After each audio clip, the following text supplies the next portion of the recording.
Para hadirin, mari kita baca surah Yasin salawat nariyah 11 kali dengan niat berataan. Mudah-mudahan kita berataan dan berislam berataan. Allah Ta'ala sehat walafiat, selamat dunia akhirat. Segala hajat kabul, segala hajat kabul, segala mudah-mudahan garing-garing Allah Ta'ala menyambungkan daripada garingnya, terutama kakak Habib Sulaiman yang bernama Habib Nuh Al-Aidarus. Mudah-mudahan Allah Ta'ala menghilangkan penyakit beliau. Allah Ta'ala menyembuhkan penyakit beliau dengan berkat baca surah Fatihah, surah Yasin dan surah Nariyah. Pahalanya khusus kita hadirkan kepada abang guru kita dan Syekh Sabar Madani. Al-Fatihah.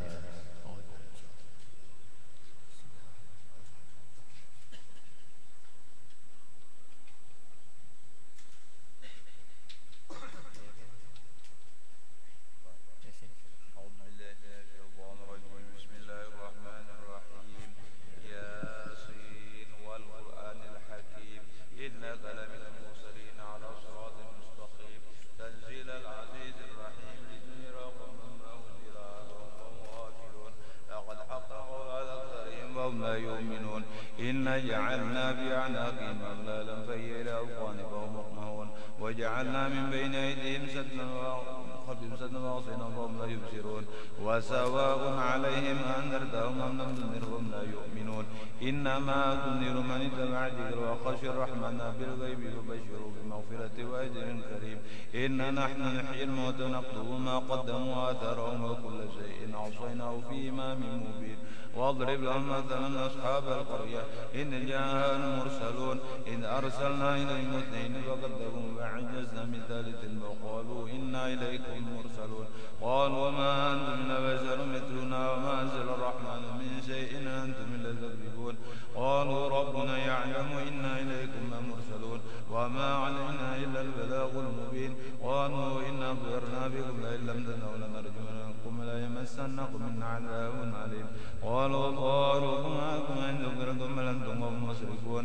وجاء من أقصى المدينة رجل يسألون يا قوم اتبعوا المرسلين اتبعوا من يسألكم أجرا وهم مهتدون. وما لي أنا أعبد الذي فطرني وإليه ترجعون. أتخذ من دونه آلهة يريد الرحمن بضر لا تغني عني شفاعتهم شيئا ولا ينقذون. إني ضل بضلال مبين. إني آمنت بربكم فاسمعون. إلا ادخل الجنة ولا إلى قوم يعلمون. بما غفر لربي وجعلني من المكرمين. وما أنزلنا على قوم من بعده من جن من السماء وما كنا منزلين. إن كان الناس حسنة فإذا هم خامدون.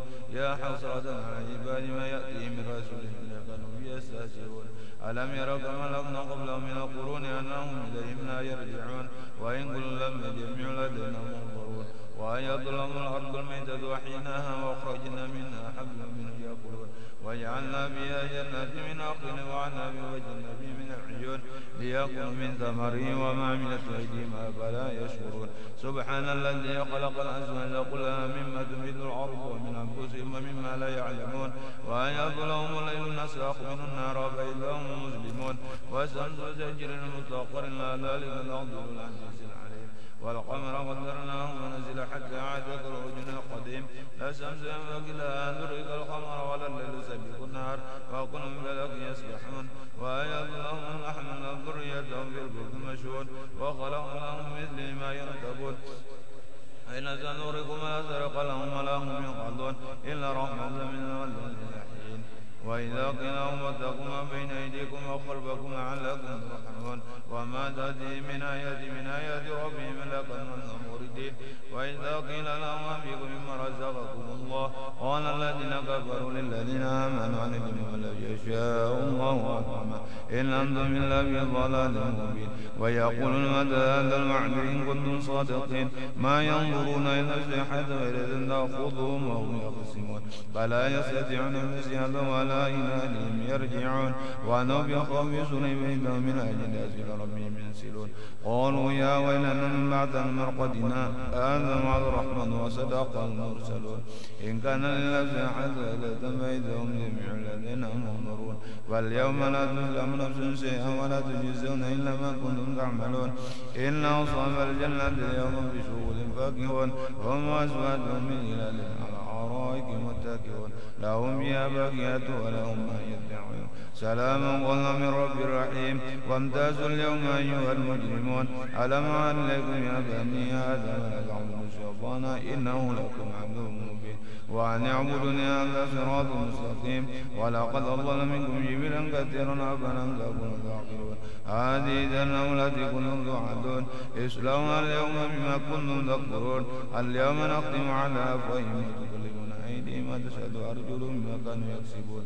ولو نشاء لطمسنا على أعينهم فاستبقوا الصراط فأنى يبصرون ولو نشاء لمسخناهم على قناتهم فستعموا الدنيا ولا يرجعون وما نعمل نكس بخلق أفلا يعقلون وما علمناه شعرا ينبغي له إن هو إلا ذكر مبين لينذر من كان حيا ويكره الكافرين أولم يروا أنا خلقنا لهم مما عملت أيدينا أنعاما فهم لها مالكون وذللنا لهم منها ربهم منها يأكلون ولهم فيها منافع ومشارب أفلا يشكرون واتخذوا من دون الله آلهة لعلهم ينصرون لا يستطيعون نصرهم وهم منظرون فلا يزن قولهم إننا نعلم ما يسرون ما يعلنون أولم يرى الإنسان وخلقناه من نطفة فإذا هو خصيم مبين وضرب لنا مثلا ونسي خلقه قال من يحيي العظام وهي رميم قل يحييها الذي أنشأها أول مرة وهو بكل خلق عليم الذي جعل لكم من الشجر أخضر بينت منه توقدون أوليس الذي خلق السماوات والأرض بقادر على أن يخلق مثلهم بلى هو الخلاق العليم إنما أمره إذا أراد شيئا أن يقول كن فيكون فسبحان الذي بيده ملكوت كل شيء وإليه ترجعون صلي صلاة وسلم سيدنا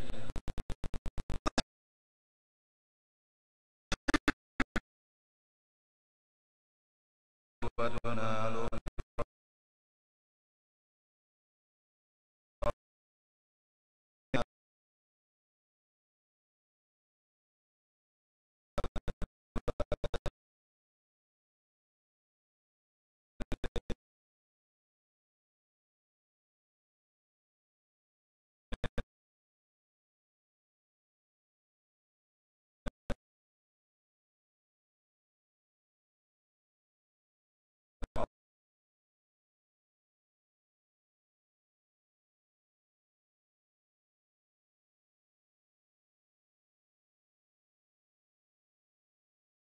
اللهم صل صلاة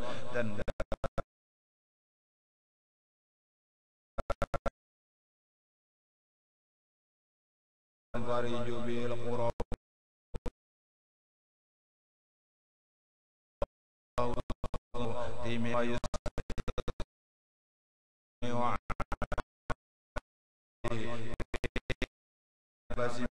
لكل معلوم اللهم صل صلاة وسلم سلاما تاما على سيدنا محمد الذي تنال به العقد وتنفرج به القرى الرغائم ويسر الغمام وعلى آله وصحبه للمحة ونفس من عدد كل من لقى الله كاملة من دامن على سيدنا تنال الفرج بقرب وإلى وإجوتنا وبرقائب ويسقى الغمام بوجه الكريم وعلى آله ونفس من عدد كل معلوم لقى الله اللهم صل وسلم سلاما تاما على سيدنا محمد الذي تنال به العقد وتنفرج به الكرب وتقضى بجوتنا به الرغائب وما يستسقى الغمام بوجه آله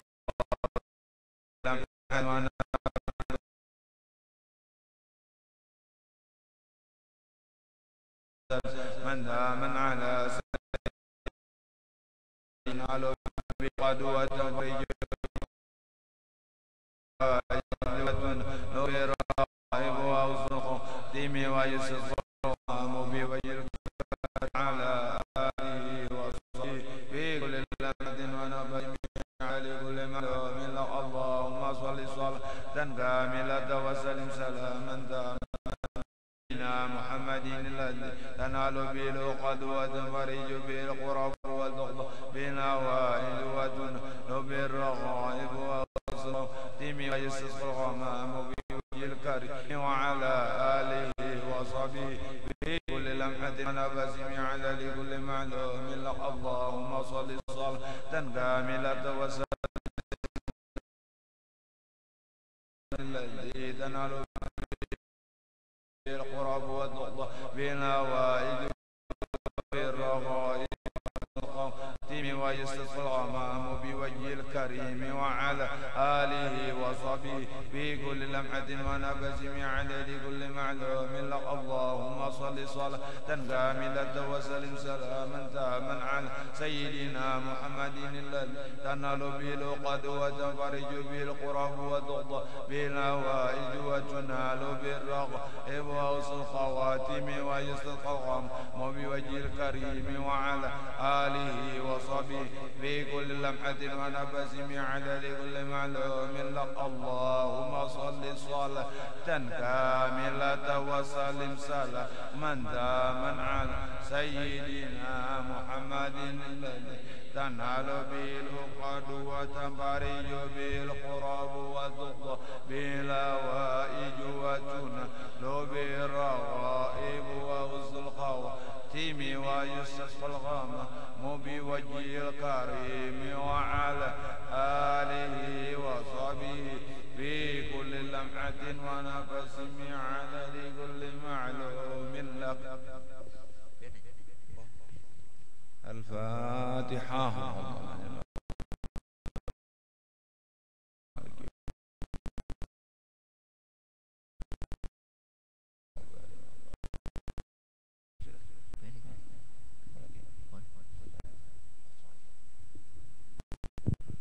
اللهم صل على اللهم إنا نسألك ونتوسل إليك ونتوسل وسورة ياسين أن تيسر جميع أمورنا وأمور إخوان المسلمين حاجاتنا وحاجات إخوان المسلمين وإن حاجة أحدنا يا قيوم برحمتك نستغيث يا مغيث يا مغيث يا مغيث اللهم إنا نسألك ونتوسل إليك وسورة ياسين أن ترزقنا يا الله وأهل جميع المسلمين الصحة والعافية والسلام والأمان اللهم إنا نسألك ونتوسل إليك وسورة ياسين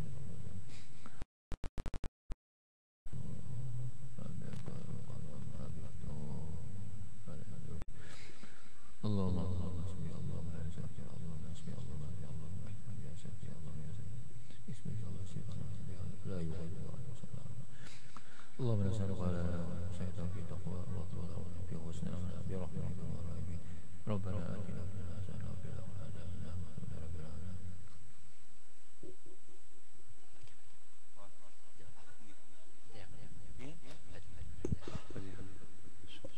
بعد حضرات سيدنا محمد صلى الله عليه وسلم وعلى وصحبه والتابعين والتابعين حسن سيد سعد القادر الجيلاني وسمع رفعتي سمع رفعتي سبر رفعتي سيدي سيد محمد بن عبد الكريم السمن على معدن يوسف من أرسل بأمد البنجري سيد بودي مسجم فرسال البنجري سيناوي بن عمر البندني وسيدنا بن أسمبوي الشيخ علي بن عبد الله البنجري والشيخ محمد صران البنجري الشيخ أبو محمد أمين بدادي شيخ محمد زين بن عبد الغني بن غشهم برحمة والمغفرة ويعيد علينا من بركاتهم وأسرارهم وأنوارهم وعلومهم ونفحاتهم في الدين والدنيا والآخرة على عدن وعلى حضرة النبي وآل بيت الكرام. الفاتحة.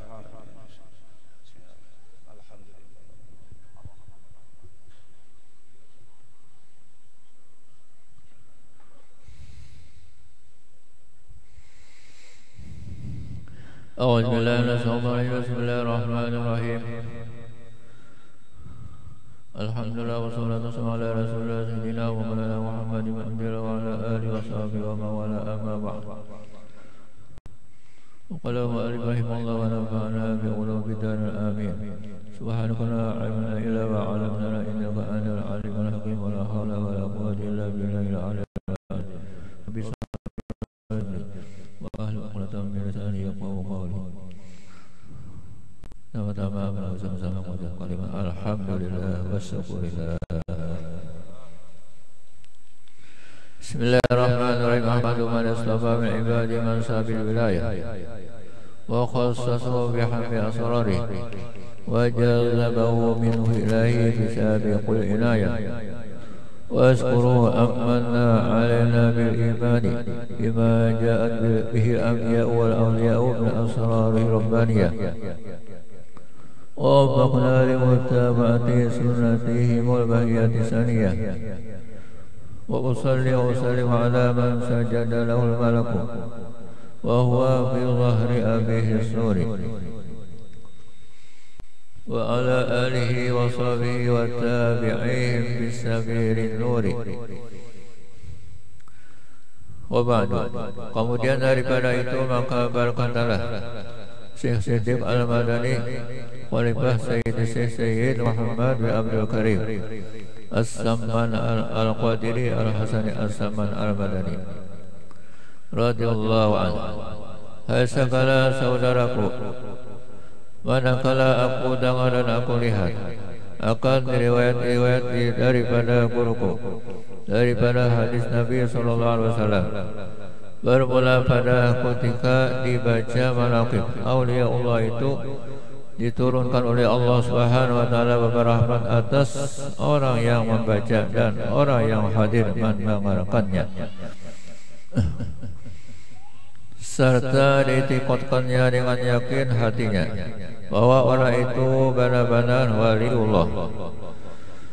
Dan aku lihat pula beberapa murid yang dahulu itu mengarang ia akan manaqib gurunya, serta dibacanya pada tiap-tiap tahun sekali, yaitu pada hari ketika wafatnya, serta membaca Quran dan tahlil dan bersedekah mana sekuasanya, tetapi hendaklah bersama-sama dengan orang banyak. Alhamdulillah kita kalau mengadakan pada malam hari ini dengan orang banyak, karena mengadakan sesuatu itu disuruh oleh Nabi, jangan sedikit. Majtama arba'una min ummati illa wa fihim waliyun. Kada berkumpul 40 daripada umatku ya Nabi, melainkan di dalam 40 itu ada seikung wali. Apalagi ini 4 lebih pada 40. InsyaAllah apa yang kita hajatakan kabul, mudahan apa yang dihajatakan kita dan orang Islam beratakan kabul. Maka tatkala aku dengannya demikian itu bahwa riwayat yang tersebut itu, maka sukalah hatiku mengerjakan seperti yang demikian itu atas sekadar pahamku yang babal ini, serta aku himpunkan akan setengah karamat guruku, yaitu Sayyid Muhammad As-Samman radhiyallahu anhu, ahlu syariah wal tariqah wal haqiqah, yaitu kutub di dalam negeri Madinatul Rasul. Barang siapa berkehendak ziarah akan kubur Rasulullah SAW padahal tiada minta izin kepadanya, niscaya adalah ziarahnya itu sia-sia, jikalau sah pada lahirnya sekalipun. Karena sisa adalah pintunya untuk ziarah ke makam Rasulullah. Kayak palan abah guru, kalau pintunya kan mau langsung ke kalapain situ. Dan adalah tabiatnya radhiyallahu itu kasih sayang ia kepada orang yang talibul ilm dan kepada orang yang alim-alim, dan orang yang soleh-soleh, dan kepada segala orang-orang fakir dan miskin. Jadi habis dikasih sayang Sidin barataan. Karena sifat kasih sayang itu adalah hukumnya termasuk kewajiban di hati. Ujar Rasulullah, la tunza'ur rahmah illa min saqiyin. Kada dicabut sifat kasih sayang tadi kecuali daripada orang yang cilaka. Jadi muka ada kasih sayang lagi orang tu cilaka. Mudah-mudahan kita jangan sampai kita masuk cilaka. Ya tadi bersifat kasih sayang, terutama lawan kuitan, perguruan, jiran, dan orang Islam yang berataan. Wah ini nah, mudah-mudahan orang Islam berataan selamat, kabul hajatnya. Anak diapainya orang Islam? Baru tahu bahasa lalu. Wajib kita mendoakan orang Islam, jangan guring aja.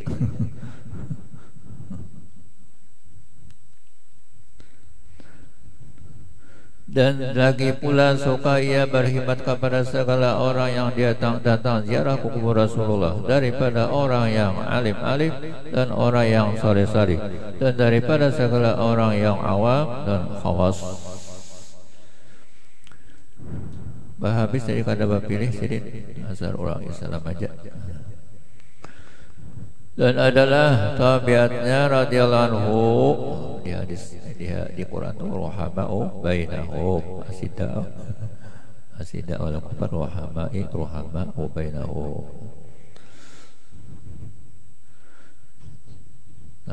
Dan adalah tabiatnya radhiyallahu anhu itu ketika masa kecilnya hingga sampai had ursidnya, sudah akil balik dah.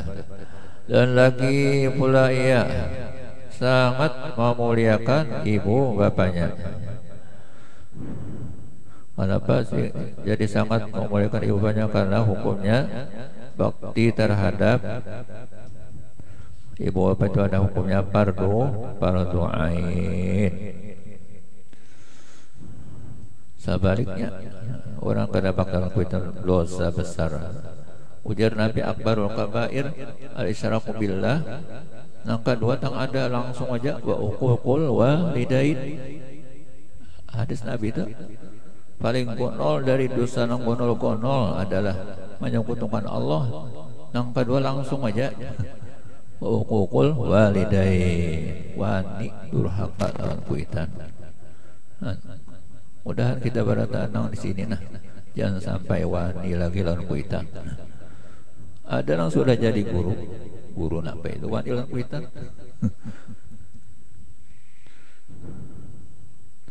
Ada beberapa lalu orang yang durhaka lawan kuitan. Sebaliknya siapa bakti lawan kuitan, dunia akhirat diberi Allah Ta'ala barakat. Walau asalnya kadang bisi tanah sajari-jari, ada bisi nama-nama tadi, tapi pak lawan kuitan insya Allah bisi tanah, bisi rumah, bisi kendaraan, bisi motor, kau turak haji, kau berumrah, itu sudah terbukti tak.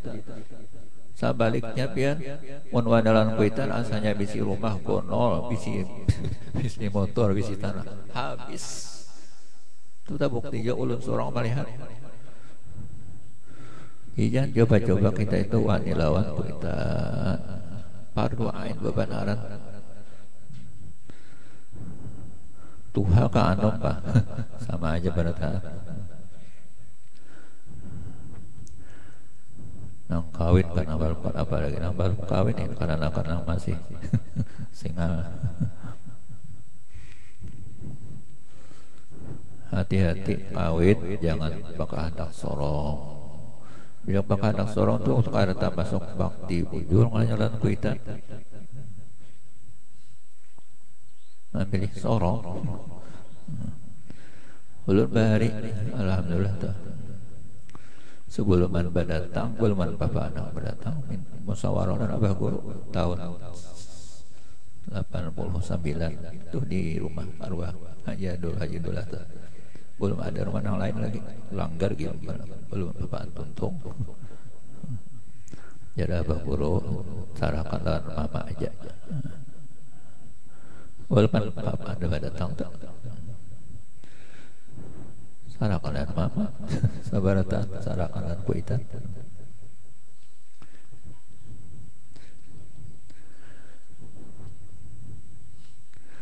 mulai datang sampai nikah. Kadang melihat mata bulu matanya. Ya kan sudah pada hari bersepiat, ya hanya melihat.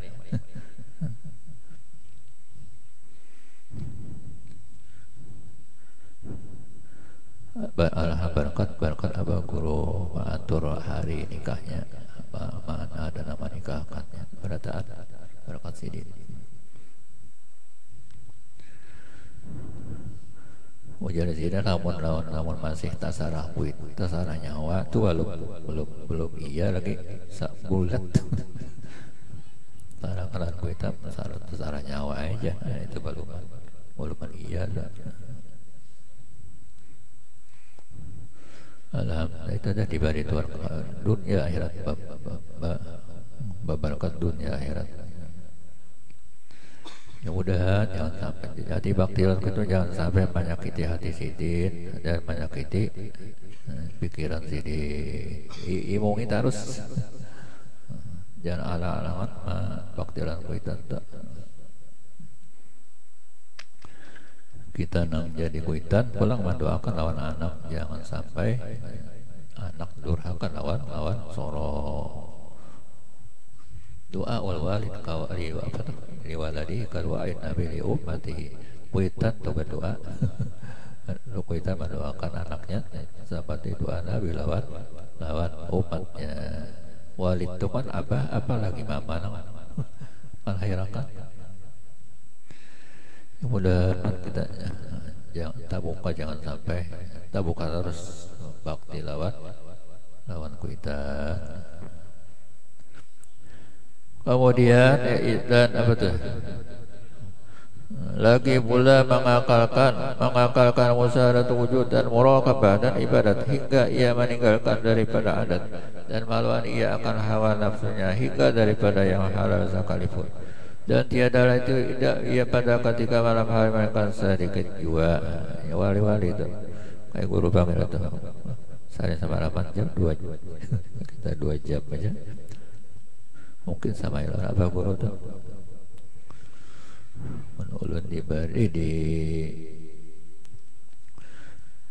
di badai Abah Guru juga 4 jam ini sama 8 tabarong kada garing tuh.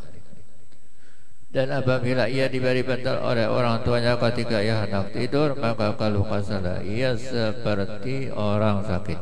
Dan apabila sampai waktu sahur, maka ia bangun daripada tidurnya, lalu ia ratib sahur, kemudian daripada itu lalu ia sembahyang subuh berjamaah dengan orang banyak. Lalu pula ia ratib subuh hingga terbit matahari. Manakala terbit matahari kira-kira segala, maka bangkitlah ia sembahyang suratul Isra 2 rakaat, dan apabila sampai seperempat hari, maka bangkitlah ia sembahyang suratul Duha sebanyak-banyak 12 rakaat, dan yang terafdal itu 8 rakaat. Dan lagi pula ia beradial membanyakan puasa sunat, apalagi naik bahisuk lah. Tarawiyah atau Arafah puasa atau siapa puasa Arafah, Allah Ta'ala ampuni dosa yang sudah setahun, dosa yang akan datang setahun. Mudah-mudahan kau puasa hari Arafah, kau itu 2 hari untung lagi. Dan membanyakkan ya Allah, dan menjauhi daripada lazat dunia hingga daripada yang halal sekalipun. Halal sini yaitu dijauhi sih, artinya maksudnya kada banyak tak, kada lalu pangai. Maka dan berusaha nang halal itu ada fardu ain, wajib ujar Nabi talabul halal wajibun ala kulli muslimin. Bacari nang halal itu wajib hukumnya sabaratan orang Islam. Maka segala tersebut itu adalah halnya di masa kecil yakni sebelum baliknya. Pada masa itulah ia disuruh oleh orang tuanya masuk ke dalam siwat, yakni tempat makanan, karena dia hendak diberi makan oleh orang tuanya. Manakala selesai ia daripada makannya, dilihat oleh orang tuanya tempat ia makan seolah-olah tiada dimakannya. Kemudian daripada itu pergilah orang tuanya kepada gurunya baca Al-Quran di waktu kecil. Lalu dikabarkan oleh orang tuanya daripada hal ihwal anak tanya tersebut. Maka dijawab oleh gurunya, janganlah engkau takut akan anakmu itu, tiada sang ragu lagi bahwasanya ia adalah waliullah dan tiada khilaf lagi antara segala ulama. Dan apabila dia melihat akan orang tuanya memakai pakaian indah-indah kamu atau memakai pakaian ditegak oleh hukum syara, maka dikatanya kepada orang tuanya, wahai orang tuaku, tiadalah suka Tuhan kita kepada orang yang bersuka-suka di dalam dunia ini. Demikianlah hal ihwalnya di masa kecil yakni sebelum balik. Dan adalah hanya Tuan Sayyid Muhammad As-Samman selalu di dalam zikrullah siang dan malam. Dan ia suka uzlah, artinya menjauhi daripada bercampur dengan manusia dan masuk khalwat, melainkan dan melazimkan ziarah kabaki, yakni tempat kuburan segala istri Nabi SAW di dalam negeri Madinah Rasul, serta hampir dengan masjidnya pada tiap-tiap hari. Lalu ia berzikir dan membaca Quran di tempat itu. Dan adalah hanya radhiyallahu pada ketika bidayahnya, yakni pada permulaan dia menjalani akan jalan tariqat dan hakikat, ia memakai pakaian yang indah-indah. Kemudian datanglah Tuan Sayyid Abdul Qadir Al-Jilani membawa baju jubah putih. Padahal Tuan Sayyid Muhammad As-Samman dalam khalwatnya. Maka dipakaikanlah oleh Tuan Sayyid Abdul Qadir Al-Jilani akan baju jubah putih itu kepada Tuan Sayyid Muhammad As-Samman Al-Badani. Maka cukuplah Tuan Sayyid Muhammad As-Samman dengan baju jubah putih itu hingga sekarang. Ujar seorang Syekh Bisir namanya Ibnul Haris, Asadul a'mali salah satu, paling barat banar, paling ngalih banar gawe itu ada 3 butik. Barat banar lawan nafsu tuh 3 butik. Pertama al-jud bil qillati, bersifat pamurah pada waktu inya ada bisi harta sadikitannya bisi duitnya itu kawa aja bersedekah. Barat banar itu menyangka untung banar, artinya pamurah. Ya pasti betul ini walau susah tetap disuruh bangun, apalagi nang sugi-sugi. Yang kedua awal warak bil khalwati, bersifat warak waktu menjaga diri daripada nang gawian nang haram-haram pada khalwat, pada waktu khalwat. Oleh itu gawiannya 2 buting aja, wajib sunat nang harus itu jadi sunat. Nang makruh kada digawe apalagi nang haram. Barat banar tapi hasilnya gunul banar. Yang ketiga wa kalimatul haqqi inda kulli man yukhafu minhu wa yurja, menyampaikan yang hak lawan seorang yang ditakutinya dan yang diharapinya. Misalnya raja yang zalim kawinnya mabadahi, menyampaikan yang punya kayak Habib Rizik, kayak Habib Bahar, waniban Allah pas saja tak ujur aja sih, tidak ada sing salahan. Kemudian dan kelakuan Tuan Sayyid Muhammad As-Samman pada ketika itu, ia menyembunyikan akan ilmunya dan amalnya hingga datang perintah dari Hadratul Rasul menyuruh untuk menyalurkan akan ilmu dan amalnya di dalam negeri Madinah Rasul, seperti kata air matahari pada ketika tengah hari. Kemudian datanglah beberapa orang daripada beberapa negeri mendengar kabar tentang Tuan Sayyid Muhammad As-Samman di dalam negeri Madinah Rasul. Maka banyaklah orang yang datang daripada beberapa negeri untuk mengambil tarekat kepadanya, dan orang yang datang kepada daripada raja-raja, dan orang-orang yang kaya memberi hadiah kepadanya seperti emas dan perak dan yang lainnya. Manakala sampai hari-hari itu kepadanya, maka dibagikannya kepada segala fakir miskin hingga habis, tiada lagi tertinggal di dalam tangannya. sing habis sidang ucapnya babari. Luar biasa pamurahnya. Ciri wali itu kan iya pamurah kadada. Wali itu nang apiknya kadada sama sekali. Kita pan disuruh bersifat pamurah karena ujar Nabi al-bakhil adullah walau aliman. Apik itu musuh Allah biar tuan guru musuh Allah kejadian apik. Mudahan dibari zuriat atau dibari anak alim lagi sugih pamurah. Kayak datang kalam mana alim mana sugih pamurah. Kuitan zidin boleh cuma doakan. Jadi mungkin kita mendoakan anak kayak itu juga. Mudahan anak ulun alim lagi sugih pamurah. Dan setengah daripada wasiat Tuhan Sayyidina Muhammad radhiyallahu barang siapa membaca Allah maghfir umat Sayyidina Muhammad Allah marhamat Sayyidina Muhammad Allah masya Sayyidina Muhammad Allah majmad Sayyidina Muhammad membuat kalimat turut-turut sesudah subuh sembahyang subuh niscaya ia masuk jumlah martabat fadilat wali kutub. Dan lagi kata tu Asyid orang asam radhiyallahu adalah naik pangkatku ini kepada Allah Subhanahu wa taala melainkan sama mengamalkan membaca doa ini pada tiap-tiap salat 4 subuh 4 kali berturut-turut dengan tiada disarangi dengan perkataan dunia. Penting banget doa ini doa nang ini. Dan lagi wasiat asam lazimkan oleh kamu segala muridku supaya 5 waktu berjamaah. Pada kamu sedikit kalang di rumah. Imam makmum jadi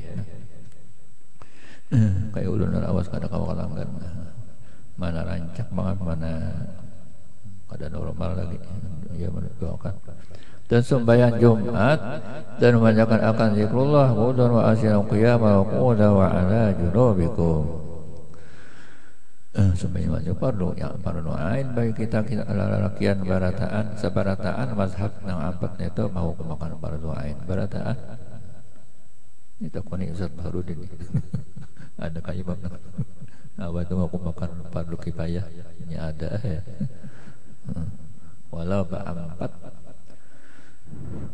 lain uzur tok sakit gigi kah sakit kepala kah atau punya garing dan melazimkan musahadah wadatul af'al dan wadatul sifat dan wadatul zat wa yahfa ajata oleh masa musim bayi ini banyak yang corona tadi wayah apa aja tadi Pak kurung wasta sampai baca riat jadi ke Banjarbaru jadi beberapa kali itu kata pagar ke Masjid Lutfiah situ sidin mengisah dah aku ada sampai Jumat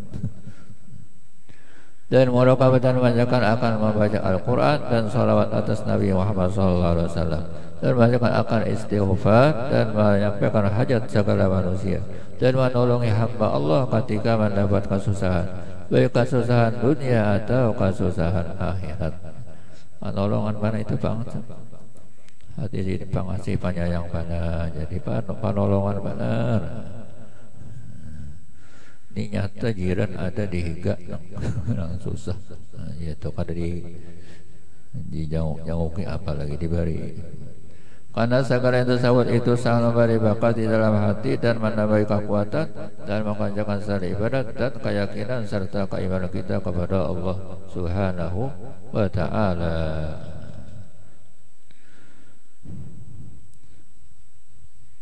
Kiranya cukuplah di dalam mutasi ini bagi orang yang mutasikan akan dia sah dan adalah dikalukan lama Tuhan Sayyid al-As-Samar itu daripada lauhil mahfuz dan setengah daripada wajibati mana banyak bukaya mereka itu di dalam kitab Tabaqat bagi Asyik Ahmad As-Sanubi maka lihatlah di dalam kitab tabaqatnya itu dan setengah daripada karamat Tuhan Sayyid al-As-Samar radhiyallahu anhu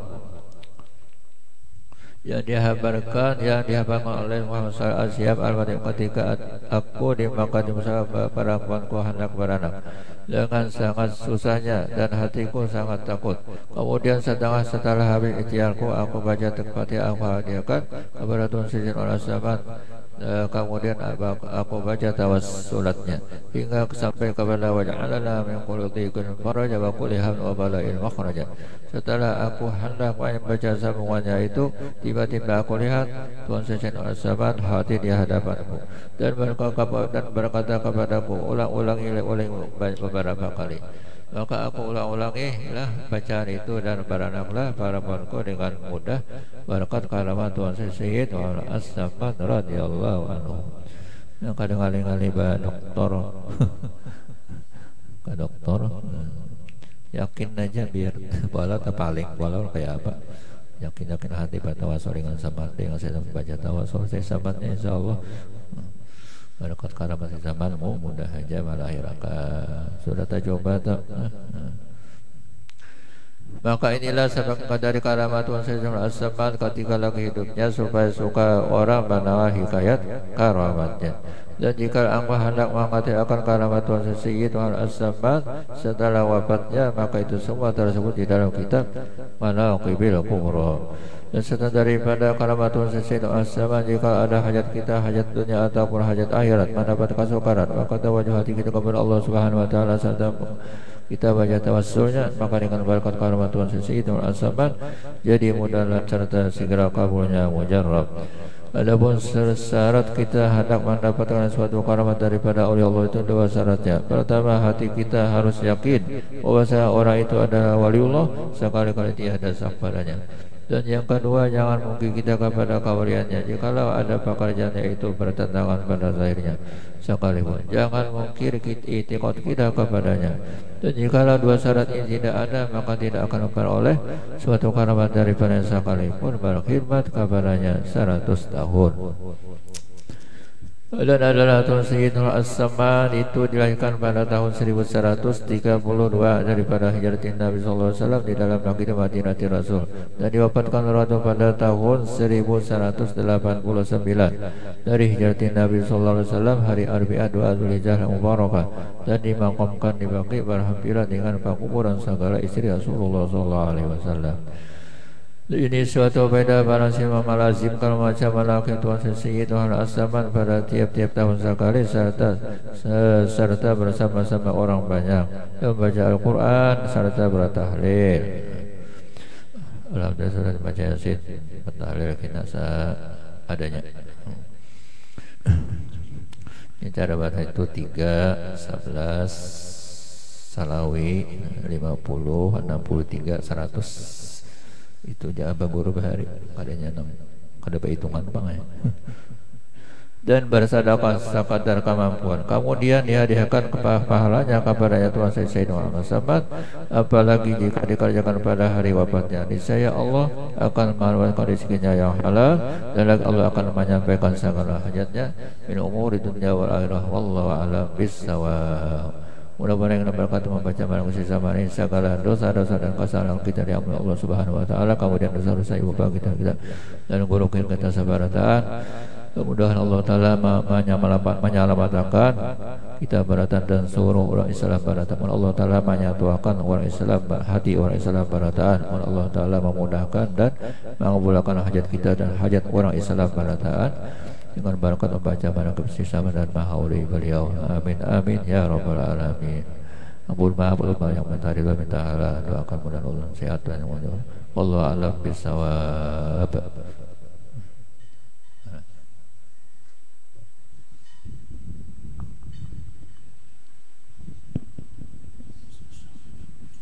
Ya Syekhana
الذي من رآه قد رآك كما عنكم لنا أحد عن رؤية النقل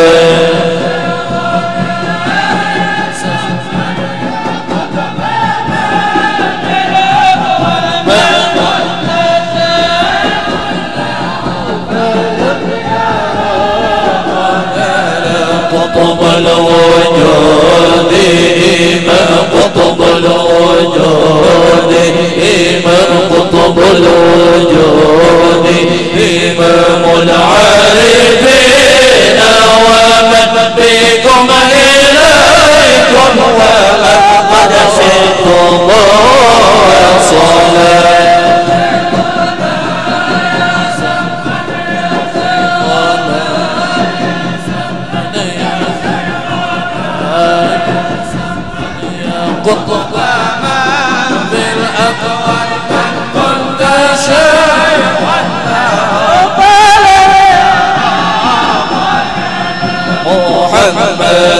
والعارف محمد والعارف محمد والعارف السمان أكرم من قام إليكم ولم يهوى سواك ولا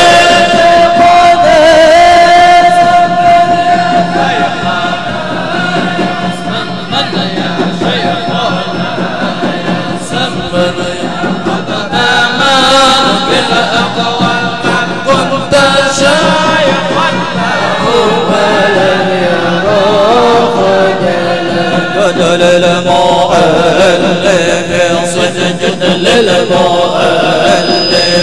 صدق للمؤلف صدق وعترته والحاضرين ومن أصغى لها وتلا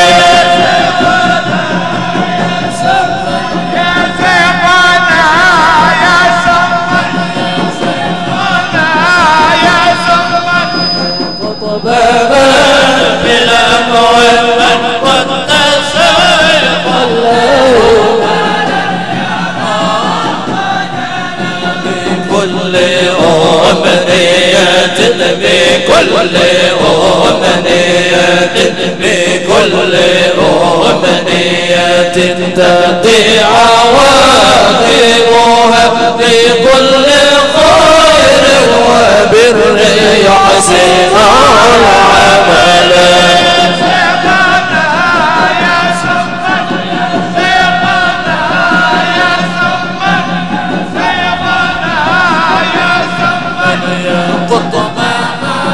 بالأقوى من كنت شيخا له عليك أزكى صلاة عليك أزكى صلاة عليك أزكى صلاة الله ما توليت يا أكرم الخلق يا خير وراك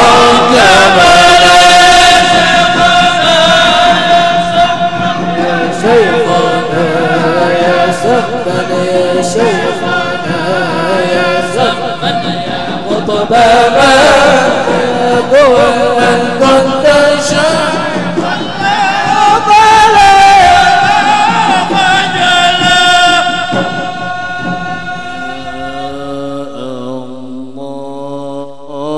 الله يا رحمن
سمان الله يا رحمن جلنا آمان بالوالي كتب الأقوال الحبيب سمان ناديه إن خطبون قلتها أو قربون أعجبك الحب المدد يا سمان الله يا رحمن قد لنا بالأمان يقتل الأكوان الحبيب وسمان ناديه إن خطبون قدها أو كربون أو جفاك الحب المدد يا سمان يا رحمن جلنا بالأمان بالوالي كتب الأقوال الحبيب وسمان ناديه إن خطبون قدها أو كربون أو جفاك الحب المدد يا سمان يا رحمن جد لنا أنا بالوالي كتب الأقوال الحبيب سمان وصلاة ربي تغشى خير نبي وجميع الصحب ثم آل العدنان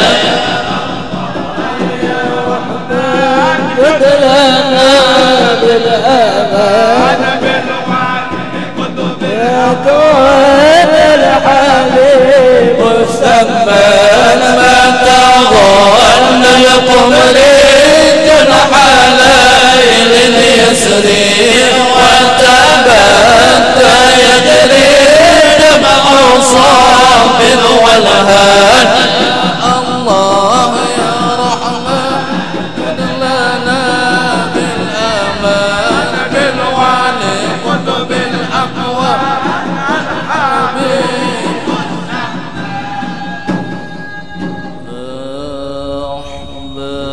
أحبابنا في الله قوم لاقوا بالله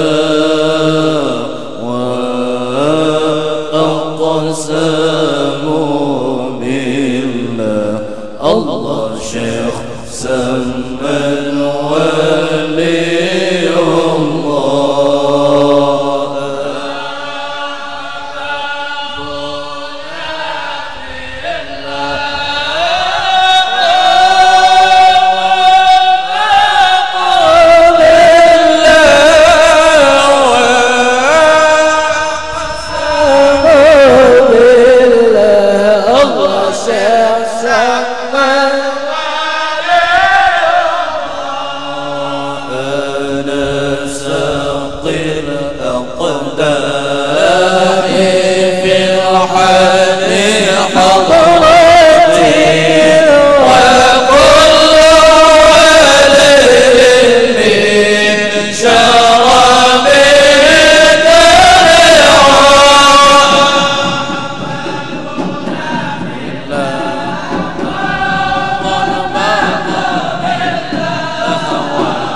الفرض قطب الوقت والوقت كله لأبد